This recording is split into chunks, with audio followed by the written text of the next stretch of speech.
सो हम लोग का आज का जो पहला टॉपिक है वो क्या है? New peasant groups. ओके, तो देखो इसमें क्या आता है, इसको हम पढ़ते हैं फिर देखते हैं क्या है। In order to clear the forests, forest dwellers were sometimes pushed out of their lands with the spread of agricultural settlements. So the change in their habitats forced many of them to migrate. Some of them became peasants. These new peasant groups gradually began to influenced by regional markets, chieftains, priests, monasteries, and the temples. They were required to pay taxes and offer goods and services to local lords. अब देखो ये इस paragraph में कहा क्या गया है। मैंने कल जो बताया था, क्या बताया था कि जितने भी फॉरेस्ट ड्वेलर्स थे वो क्या करते थे, वो हमेशा एक जगह से दूसरे जगह पे जाते रहते थे। जैसे यहाँ का, जैसे मान लो ये इलाका है और यहाँ पे उन्होंने फॉरेस्ट साफ करके खेती की, ठीक है। अब कुछ कारणों से ये लोग क्या किए, इनको मूव करना पड़ा इस इलाके में, और यहाँ पे उन्हें क्या करना पड़ा, यहाँ पे उन्हें फिर से फॉरेस्ट साफ करके और फिर यहाँ पे खेती करनी पड़ी। लेकिन ये क्या था, ये बहुत ना लंबा प्रोसेस हो जाता था और बहुत मतलब इसमें हार्डवर्क भी लगता था। तो इस वजह से क्या हुआ, इस वजह से बहुत सारे ना मतलब उसमें से जो फॉरेस्ट ड्वेलर्स है उसमें से क्या बन गए, पीजेंट्स बन गए, यानी किसान बन गए। अब वो क्या करते थे, वो इसी जगह पे रहने लगे। इन्होंने अपना एक यहाँ पे छोटा सा घर बनाया एंड यहाँ पे उनका खेत था, और फिर इन्होंने क्या करना, जानवर भी पालना स्टार्ट कर दिया था। ठीक है, तो एक तरह से ये पूरा क्या हो गया, पूरा एक सिस्टम हो गया था। तो ये पूरा क्या हो जाता है, पीजेंट्स कहलाते हैं ये सब। तो this new peasants group gradually begin to influenced by regional markets. अब रीजनल मार्केट्स क्या है, जो उनके अपने इलाके में जो मार्केट्स लगे रहते थे ना। अब जैसे मान लो ये अनाज उगाएंगे, ठीक है। कोई और स्क्रीन पे मत चलाओ। ये अनाज उगाएंगे तो फिर क्या होगा, इनको मान लो इनके खाने से ज़्यादा हो रहा है, तो ये क्या करेंगे, ये उसे बेचने के लिए लेके जाएंगे मार्केट में।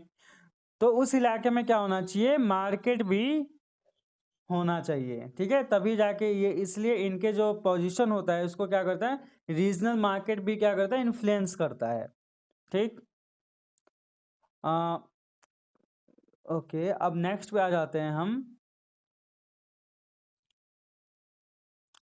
उन्हें क्या करना पड़ता था, उन्हें ये लोग, उन्हें टैक्स भी पे करना पड़ता था, ठीक है। और जो लोकल मतलब वहाँ के राजा होते थे या लोग वहाँ के मुखिया होते थे, उनको क्या करना पड़ता था, उन्हें सामान या उन्हें सर्विस प्रोवाइड करना पड़ता था। ओके, यहाँ तक क्लियर सभी को? Okay okay good. हाँ, स्क्रीन पे एक और छेड़खानी करता है।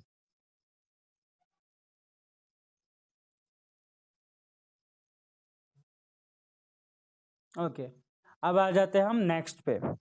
तो नेक्स्ट क्या कह रहा है कि the above conditions created significant economic and social differences among the peasants. Some possessed more productive land while others were given menial tasks and thus relegated poverty. There was a sizable number of workers who worked as agricultural laborers.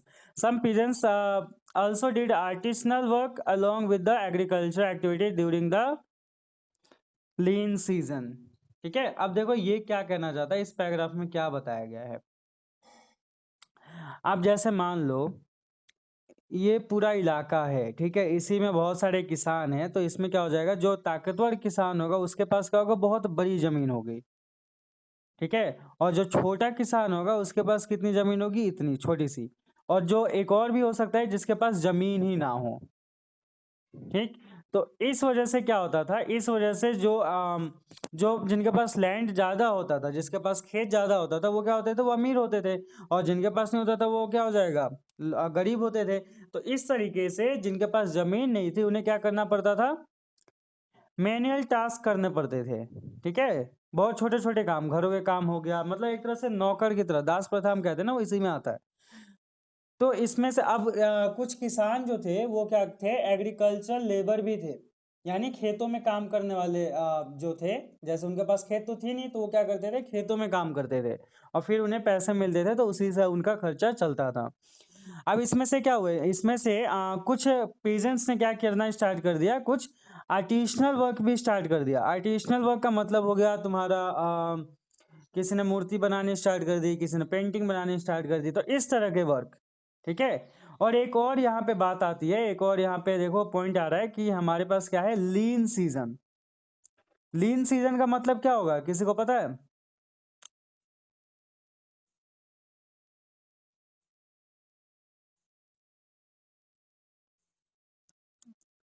Okay. तो देखो लीन season क्या है, जिसमें खेती नहीं होता है। ठीक है। जैसे जो सूखा पड़ जाता है, या मतलब कुछ ऐसा टाइम होता है जिसमें खेती ना हो नहीं सकती, या बहुत तेज बारिश आ रही है, मतलब बरसात वाला टाइम, ऐसे टाइप में। तो इस तरह के सीजन को हम कहते हैं जिसमें उनके पास काम नहीं होता। ठीक है। तो वो लोग क्या करते हैं, आर्टिसनल वर्क भी करते थे एग्रीकल्चर एक्टिविटी के साथ साथ। तो यहाँ तक सभी को क्लियर? कोई डाउट है यहाँ तक? Okay okay good.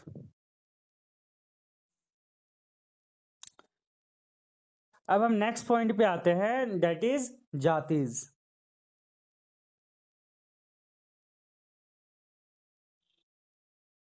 हम्म। ना वेट, मैं ही रीड करता हूँ। ठीक है, तुम लोग अभी सुनो।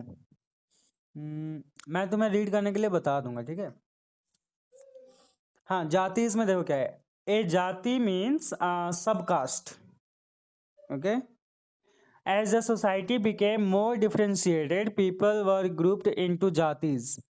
These jatis were ranked on the basis of their background and their occupations. Ranks were not fixed permanently, they were varied according to the power, influence, and resource controlled by the members of Jati. Remarkably, the status of the same Jati could vary from region to region. ठीक है। अब देखो ये जाति क्या है, तुम्हें पता है जाति क्या है?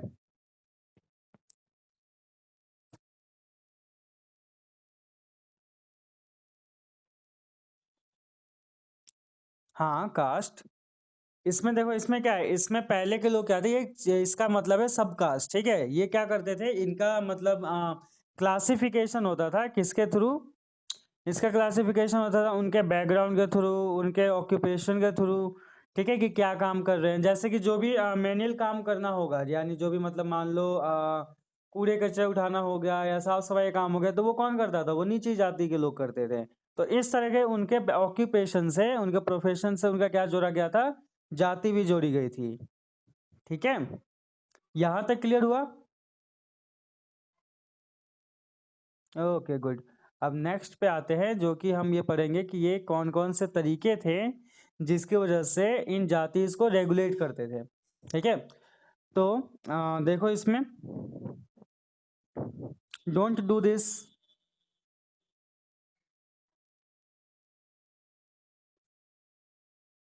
जिसने भी स्क्रीन पे लाइंस लाई है, हटाओ उसे। गुड। अब देखो, each jati framed its own rules and regulations to manage the conduct of its member. ठीक है। तो हर एक जाति के क्या थे, अपने रूल्स एंड रेगुलेशन थे। उसके बाद N assembly of elders, the जाति पंचायत इन्फोर्स दीज रेगुलेशन। और इन जो रेगुलेशन था, जो रूल्स और रेगुलेशन था, इनको कौन मतलब फॉलो करवाता था, या कौन इन्फोर्स करवाता था? वो था जाति पंचायत, या असेंबली, जिन्हें हम कहते हैं असेंबली ऑफ एल्डर्स, बड़े लोगों का एक समूह जो हमारे एल्डर्स थे। And jati has to follow the rules of their villages also. ठीक है। तो उन्हें क्या करना पड़ता था, अपने गांव के जो रूल्स होते थे ना, रूल्स एंड रेगुलेशन, उन्हें भी फॉलो करना पड़ता था। And several villages were governed by chieftain. ठीक है। अब देखो, चीफटैन का मतलब क्या हो गया यहाँ पे, कौन बताएगा?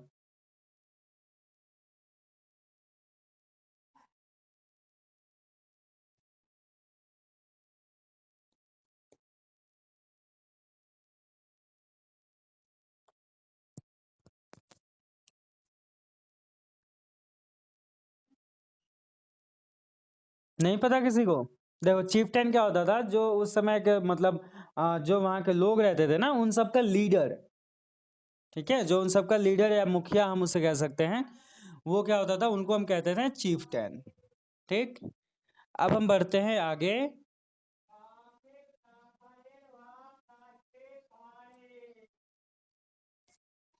देखो पॉलिटिकल डेवलपमेंट में क्या है, important group of people. Okay, in the medieval period the Rajput became very important. Literally the term Rajput means the son of ruler. अगर हम टर्म निकाले तो देखो राज का मतलब क्या हो गया, राजा है ना, और पुत्स का मतलब क्या हो गया, उनका बेटा, तो ठीक है, तो son of A ruler. But it included the rulers, chieftains, soldiers, and commanders of different monarchs in the subcontinent. Rajputs were said to possess extreme valor of great sense of loyalty. Other groups of people such as Marathas, Sikh, Jats, Ahoms, and Kayasthas also became politically important during the period. ठीक है, तो जो राजपूत है ना वो क्या थे, उनके मतलब जब भी हम वॉरियर का नाम लेते हैं तो उनके साथ हमारा जो टर्म वो है, उनके साथ हम क्या जोड़ते हैं, राजपूत को जोड़ते हैं. ठीक है, तो ये पहले के जमाने में बहुत ये लोग इंपॉर्टेंट ग्रुप थे. उसके बाद आता है तुम्हारे पास region and empire. In the early medieval period, regional kingdoms of both the North and South India and considerably conflicts with each other. This led to the frequent rise and fall of the kingdoms. अब देखो इसमें क्या होता था पहले के ज़माने में, आज तो हमारे देश में जानते हो ना, पूरा एक हमारा एक देश है, हमारा इंडिया एक देश है, और उसके अंदर राज्य है, और फिर केंद्र शासित प्रदेश है, यूनियन टेरिटरीज हैं, स्टेट्स एंड, ठीक है. लेकिन पहले के ज़माने में क्या होता था, पहले के ज़माने में छोटे छोटे राज्य होते थे. ठीक है, और ये क्या करते थे, ये एक दूसरे पे अटैक करते रहते थे ताकि उनका मतलब इलाका जो है वो उसके ऊपर कब्जा कर सके. तो इस वजह से क्या होता था, कभी कोई किंगडम मतलब बहुत बड़ा बन जाता था और कभी वो हार के खत्म हो जाता था. तो इस तरीके का ये किंगडम के राइज और फॉल्स होते रहते थे. तो अब हम आते हैं नेक्स्ट पे, जो कि है इसी में कि most prominent among these kingdoms were Rajput kingdoms in the north and the Chola kingdom in the south. तो अगर हम देखें ना कि नॉर्थ और साउथ, तो नॉर्थ में हमारा कौन सा था, राजपूत किंगडम. ठीक है, और साउथ में कौन सा किंगडम था famous, Chola kingdom. The later medieval period saw the rise of powerful Muslim dynasties such as Khaljis, Tughlaq and Mughals. तो ये सब ना हमारे राजपूत किंगडम और चोला किंगडम के बाद आए थे. ठीक है, एक तरह से हम कह सकते हैं. हम्म, अब आते हैं हम नेक्स्ट पे. यहाँ तक सभी को समझ आ गया? हाँ, क्या समझ नहीं आया बताओ.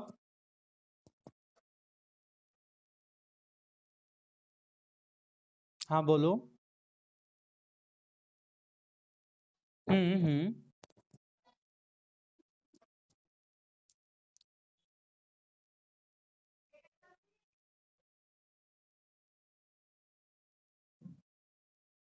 हाँ हाँ. हाँ हाँ, मतलब वो क्या करते थे, किसी पे कब्जा करते थे ना. तो जो अब मान लो जैसे तुम्हारा तुम्हारा घर है, ठीक है, तुमने क्या कर दिया, किसी दूसरे के घर पे अटैक कर दिया, उसके घर को भी अपना लिया, तो तुम्हारे पास अब कितने घर हो गए, दो घर हो गए, तो पहले से बड़ा हो गया ना. हाँ, तो इस तरीके से. ठीक है, और हाँ, नॉर्थ में जो किंगडम था ना, जो फेमस किंगडम था, हाँ, ये थे राजपूत, और जो साउथ में थे वो कौन से थे, चोला किंगडम था. ठीक. Okay good. इसमें देखो यहाँ पे कॉइन भी तुम्हें दिखाई दे रहा है स्क्रीन पे. ये देखो ये राजा राजा आम, राज राजा क्या है, चोला, इनके कॉइन्स है, देखो कैसे बने हुए हैं. और ये अलाउद्दीन खिलजी पे देखो, उसका अपना मतलब फिगर है, उसका अपना चित्र है. इसी तरह अलाउद्दीन खिलजी देखो, ये भी इसका कॉइन है जिसपे फारसी या उर्दू में कुछ लिखा है. ठीक है, तो ये क्या होता था, ये पहले के सिक्के, पहले इसीलिए पहले के कॉइन्स पे ना, पहले के कॉइन्स जो थे वो इम्पोर्टेंट थे, या पहले के जो भी हमें अवशेष मिलते हैं, रिमेन्स जो होता है, वो हमारे हिस्ट्री के लिए बहुत जरूरी होता है, या बहुत हम कह सकते हैं इम्पोर्टेंट होता है, सिग्निफिकेंट होता है. हम्म, अब हम चलते हैं नेक्स्ट पे, जो कि हमारा देखो According to the Sanskrit Prasati, the ruler of Delhi Sultanate, Ghiyasuddin Balban, stretch from Bengal, Gauda जो उसका पहले का नाम था, in the east of Ghazni Ghazna in Afghanistan in the west. यानी जो हमारा दिल्ली में जो सुल्तान था वो उसका इलाका कितना बड़ा था देख लो, दिल्ली से लेके अफगानिस्तान तक।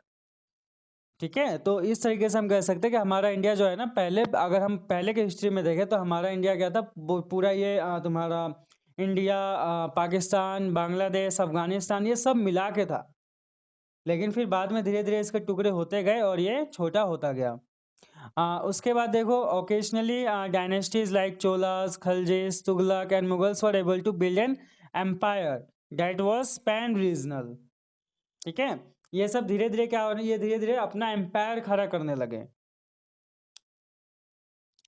उसके बाद आएगा तुम्हारा in the 18th century, with the decline of the Mughal Empire, many regional states re-emerged. But due to years of imperial and pan-regional rule, the character of the regions had changed considerably. As a result, many distinct and shared traditions came into existence in the field of governance, management of the economy, cultures, and language. All these regions felt the impact of large pan-regional forces of integration without losing their distinctiveness। ठीक है, तो जैसे ही हमारा 18th century आया है ना, तो 18th century में क्या हो गया, मुगल साम्राज्य का जो था उसका डिक्लाइन होने लगा। तुम्हें पता है हमारे देश में अंग्रेज कब आए थे?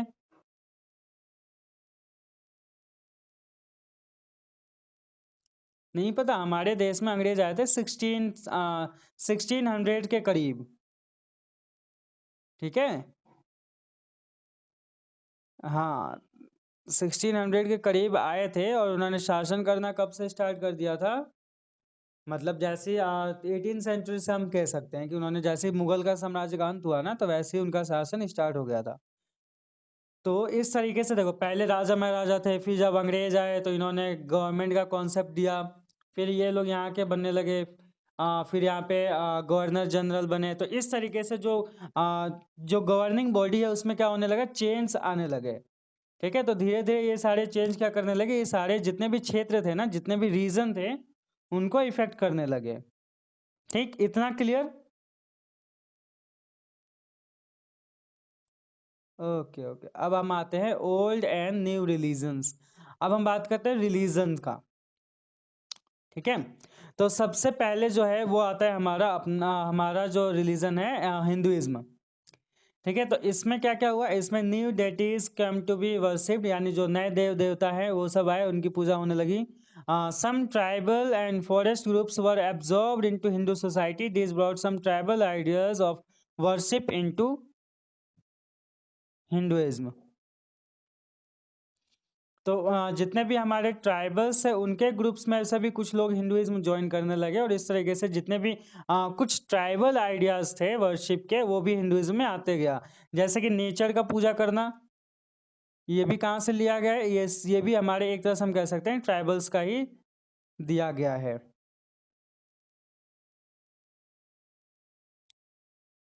ओके, अब हम आते हैं नेक्स्ट पेज पे, नेक्स्ट पेज आ जाओ।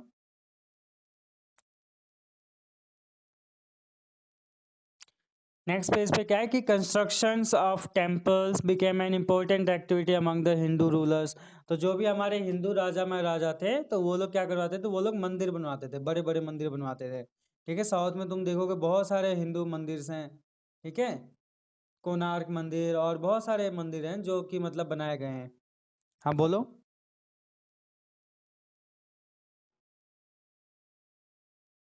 Okay, so the importance of Brahmins or the priest grieve. They had dominant position in the society. The knowledge of Sanskrit text gave Brahmanas a lot of respect in the society.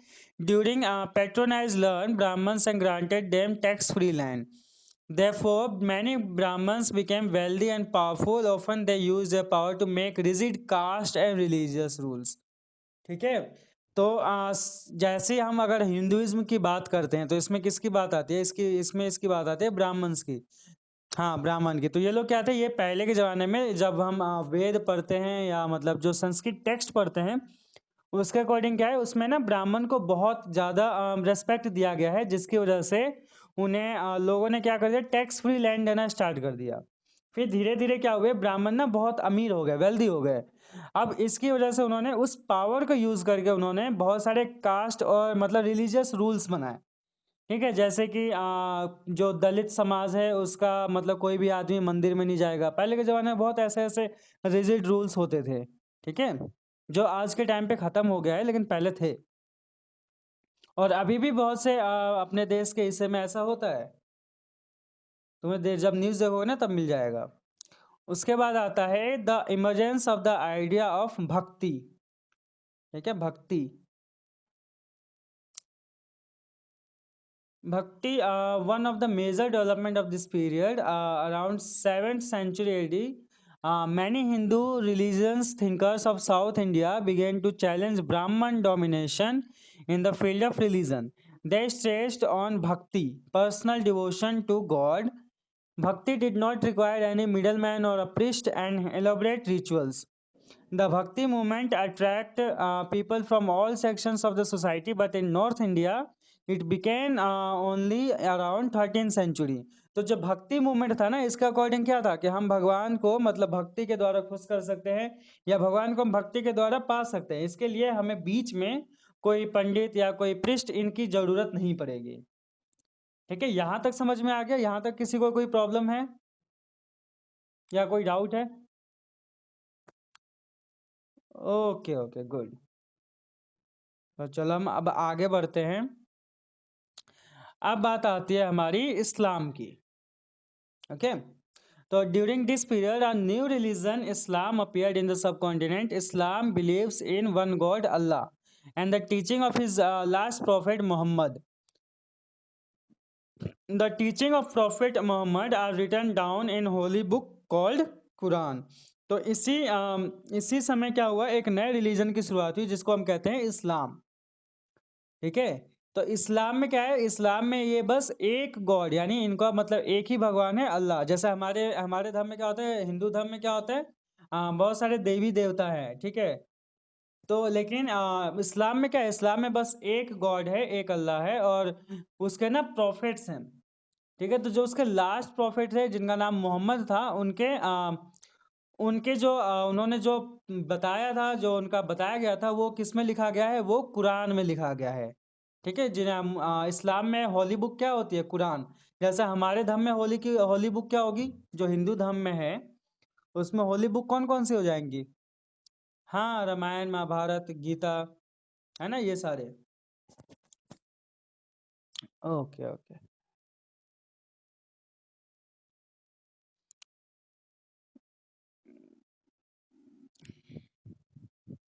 अब देखो next क्या है कि many rulers were patrons of Islam after Prophet Muhammad's death. A caliph or Khalifa succeeded him as the religious and political head of the Muslim community. Later, Muslim community split in two major sects, Shia and Sunni. The Shia Muslim believed that Prophet Muhammad's son-in-law Ali was the legitimate leader of the Muslim community. The Sunni Muslims accepted the authority of the Khalifas in the community. अब देखो इसमें क्या हुआ, जो इस्लाम धर्म में था ना, इसमें क्या हुआ कि जब प्रॉफिट इनके जो मोहम्मद थे उनकी जब मौत हुई, तो उसके बाद कौन आया, उसके बाद खलीफा। ठीक है, खलीफा ने उनको सक्सीड किया और उनकी जगह पे आ गए। ठीक है, जो मुस्लिम कम्युनिटी के एक तरह से पॉलिटिकल हेड बन गए। तब इस तरीके से जो मुस्लिम कम्युनिटी थी, ठीक है, जो एक थी उसके दो टुकड़े हो गए। ओके, एक में कौन आया, एक में आया शिया, और दूसरे में कौन आया, दूसरे में आया सुन्नी। ठीक है, तो अब देखो शिया और सुन्नी कौन कौन थे। शिया जो थे ना, वो मानते थे कि उनका जो मतलब लेजिटिमेट लीडर जो है ना मुस्लिम कम्युनिटी का, वो कौन है, वो मोहम्मद का सन इन लॉ अली है। हाँ, ठीक है। लेकिन जो सुन्नी थे उन्होंने क्या मान लिया था, उन्होंने खलीफा का मतलब अथॉरिटी अपने आप में मान लिया था। तो उन्हें कोई प्रॉब्लम नहीं था खलीफा को अपना पॉलिटिकल लीडर मानने में। लेकिन जो सिया जो थे, उन्होंने क्या करते थे, वो अली को अपना मतलब लीडर बनाना चाहते थे या उन्हें मानते थे। तो इस तरीके से इनके दो ग्रुप में बट गए थे मुस्लिम्स। अब देखो अब आगे पढ़ेंगे, आगे क्या है।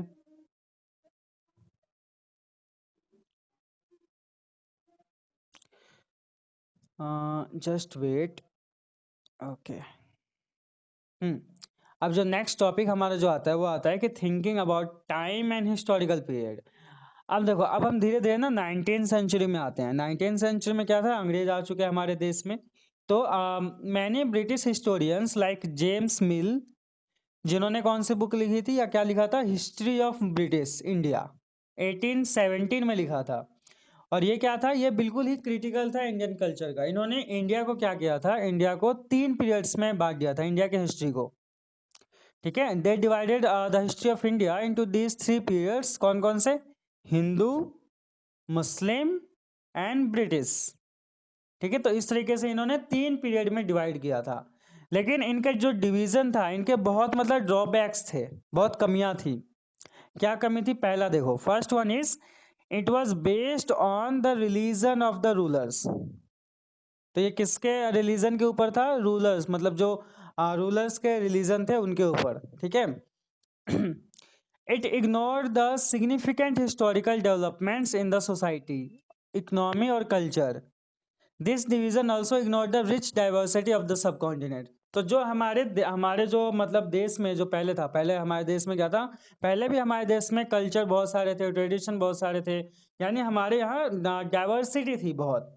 तो उसको इन्होंने क्या कर दिया, दरकिनार कर दिया और उसको इन्होंने इग्नोर कर दिया। ठीक है, तो ये इनके ड्रॉबैक्स थे। यहाँ तक सभी को समझ आ गया।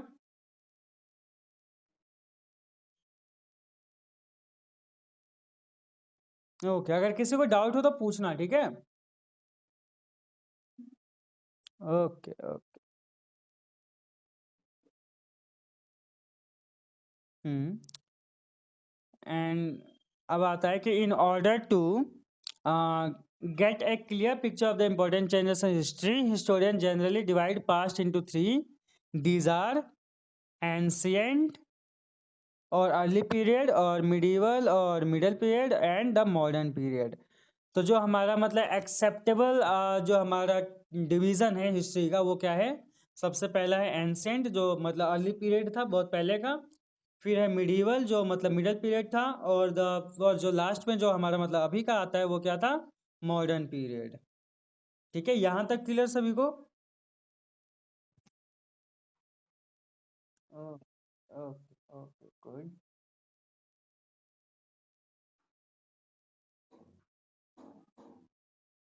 थोड़ा सा बचा है, उसके बाद हम ये खत्म कर ही लेंगे, चैप्टर भी खत्म हो जाएगा।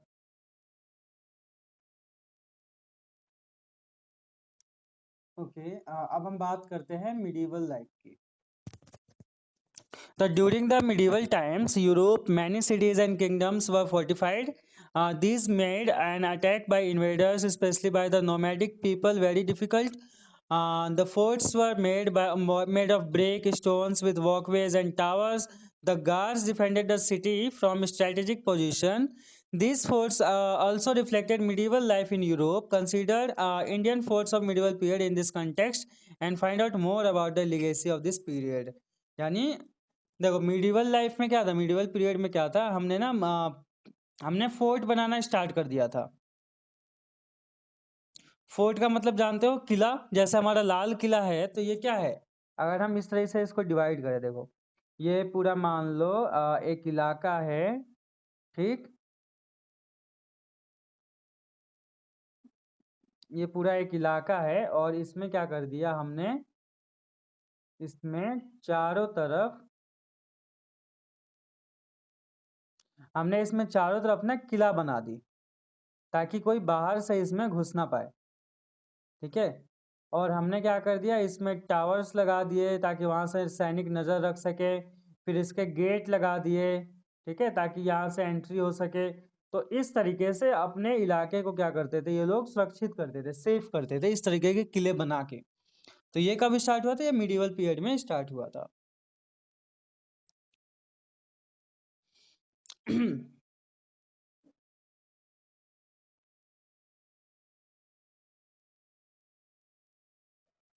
तो this year we shall study the history of medieval period. तो हम क्या करेंगे इस जो हम तुम्हारी जो 7th क्लास है इसमें हम क्या पढ़ेंगे, हिस्ट्री ऑफ मिडिवल पीरियड। यहाँ तक क्लियर सभी को? ओके, ठीक ठीक ठीक। तो तुम सबका अब देखो इसमें जो क्वेश्चन आंसर है उस पे देखो। 7th क्लास, हाँ। तुम लोग का जो होमवर्क रहेगा ना, होमवर्क, उसमें तुम लोग को क्या करना है, उसमें तुम्हें अपने बुक में देखो, जो फर्स्ट मल्टीपल एमसीक्यू क्वेश्चन है वो करने हैं, वेरी शॉर्ट आंसर टाइप करना है एंड शॉर्ट आंसर टाइप करना है, लॉन्ग आंसर छोड़ देना है and fill in the blanks करना है। आया समझ में क्या क्या करना है?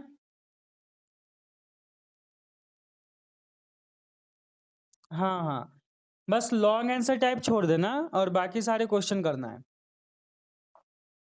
हाँ, खुद के ढूंढ से खुद को मतलब खुद से ढूंढो और उसमें बुक चैप्टर को पढ़ो अच्छे से,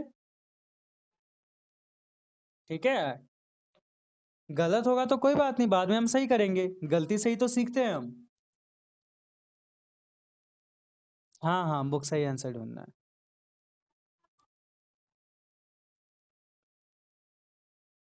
हाँ बोलो। हाँ बोलो।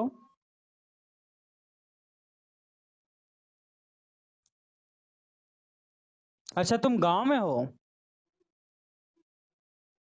ओके, तभी तुम्हारी आवाज़ क्लियर नहीं आ रही। अच्छा, तो कोई बात नहीं।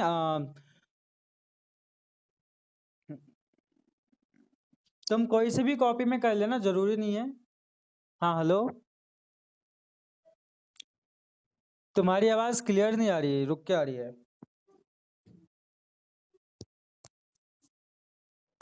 तुम पहले किस में करते थे? हाँ, तो उसी में कर लो फिर।